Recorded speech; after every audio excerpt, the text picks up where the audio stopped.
আসসালামু আলাইকুম গাইস, কি অবস্থা সবার? আশা করি সবাই ভালো আছেন। প্রতিদিন তো আপনাদের সাথে শুধু ব্লগ ভিডিও শেয়ার করি, আজকে একটা রেসিপি নিয়ে আসলাম। এই রেসিপিটা আশা করি সবাই জানেন বা পারেন, তো আমি যেভাবে রান্না করি সেটাই আপনাদের সাথে শেয়ার করব। অনেক সময় মাংস বেঁচে গেলে কুরবানির সময় আর কি মাংসগুলো খেতে ইচ্ছে করে না, তো সে বেঁচে যাওয়া মাংস দিয়ে অসাধারণ একটা ভুনা খিচুড়ি রেসিপি আপনাদের সাথে শেয়ার করব। তো এখানে আমি সবগুলো ইনগ্রিডিয়েন্টস রেডি করে নিয়েছি। কড়াই চাপিয়ে নিলাম, কড়াইয়ে এখন তেল বসাবো। তেল দিয়ে আমি আস্তে আস্তে করে জিরা দিলাম, প্রথমে জিরা দিয়ে ফোড়ন দিলাম। তারপর জিরাটা একটু ফুটে উঠলে আমি এর ভিতরে একটু শুকনো মরিচ দিব, সাথে তেজপাতা, দারচিনি, সাদা এলাচ সবকিছু দিয়ে একটু নেড়ে নিব। এগুলো একটু লাল লাল হলে পেঁয়াজ মরিচ অ্যাড করে নেব। তো এগুলো এখন ভাজবো। আসলে যে যার মতো রান্না করে, তো আমি যেভাবে রান্না করি সেটাই আপনাদের সাথে শেয়ার করলাম। আর আমার এই বিফ ভুনা খিচুড়ি আমার বাড়ির সবাই খুব পছন্দ করে। তো মশলাগুলো একটু ভাজা ভাজা হওয়া পর্যন্ত অপেক্ষা করব। তো এখন আমি লবণ, হলুদ আর বাটা যে মশলা সেগুলো অ্যাড করব। তো আমি এগুলো শুধুমাত্র চালের অনুপাতে দিব, কারণ আমার মাংসটা যেহেতু রান্না করা, মাংসের ভিতরে কিন্তু সবকিছুই দেওয়া আছে। অতিরিক্ত বেশি কিছু দিলে এটা কিন্তু স্বাদ নষ্ট হয়ে যাবে, তাই আমি চালের অনুপাতে সবকিছু দিচ্ছি। তো এখন আমি আদা রসুন বাটাগুলো, জিরা বাটা এগুলো অ্যাড করে নিচ্ছি। তো আপনারা পরিমাণ মতো সবকিছু দিয়ে নেবেন, আমি আমার পরিমাণ অনুযায়ী সবকিছু দিচ্ছি। তো এটা একটু তেলে ভেজে নেব। মশলাগুলো তেলে ভেজে নিলে এটা একটা গন্ধ, সেই স্মেলটা থাকে না, একটা ভাজা ভাজা স্মেল হয়। তো আমি এভাবে রান্না করি আর কি। তো মাংসটা আর একটু ভাজা ভাজা করে আমি পানি দিয়ে কষিয়ে নিব। তো দেখতে পাচ্ছি এখন অলমোস্ট ভাজা ভাজা হয়ে গিয়েছে।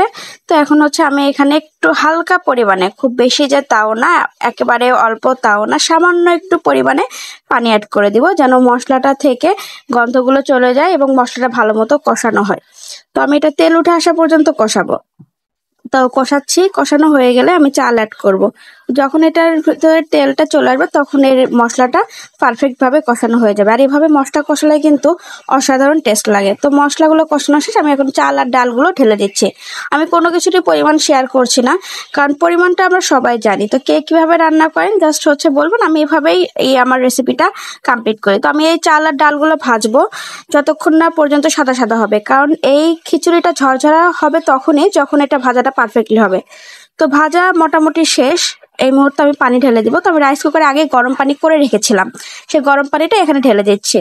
ঢেলে দিয়ে আমি মাঝারি আঁচে এটা কিছুক্ষণ কুক করব। কুক করার পরে এটা একদম হালকা আছে দমে বসাতে হবে। তবে এর আগে একটু মাংস গুলো দিয়ে দিচ্ছি, কারণ এই পর্যায়ে মাংসগুলো দিলে তেল সহ টেস্টটা ভালো আসে। তো মাংসগুলো মিশানো হয়ে গেলে আমি ভালো মতো ঢাকনাটা দিয়ে ঢেকে মাঝারি আঁচে কিছুক্ষণ রেখে দিব। আপনারা কে কিভাবে রান্না করেন অবশ্যই আমার সাথে শেয়ার করবেন, কারণ এক একজনের রান্নার স্টাইল এক এক রকম। আর আমি যে খুব ভালো রাঁধুনি তাও না, নতুন নতুন রান্না শিখছিলাম, যেহেতু আমার সংসারটা খুব অল্প দিনের। তো এই তো আমি এখন ঢেকে দেবো, ঢেকে দিয়ে ওয়েট করব, কিছুক্ষণ পরে ফিরে আসছি। তো ফিরে আসার পরে দেখছি অলমোস্ট সিদ্ধ হয়ে গিয়েছে। তো আমি এটা এখন দমে দিব, কারণ খিচুড়ি, পোলাও, বিরিয়ানি যেটাই বলেন দম দিলে টেস্টটা অন্যরকম আসে। তো দম দেওয়া শেষ, এখন খিচুড়িটা একটা পারফেক্ট লুক চলে এসেছে, আপনাদের সাথে শেয়ার করছি।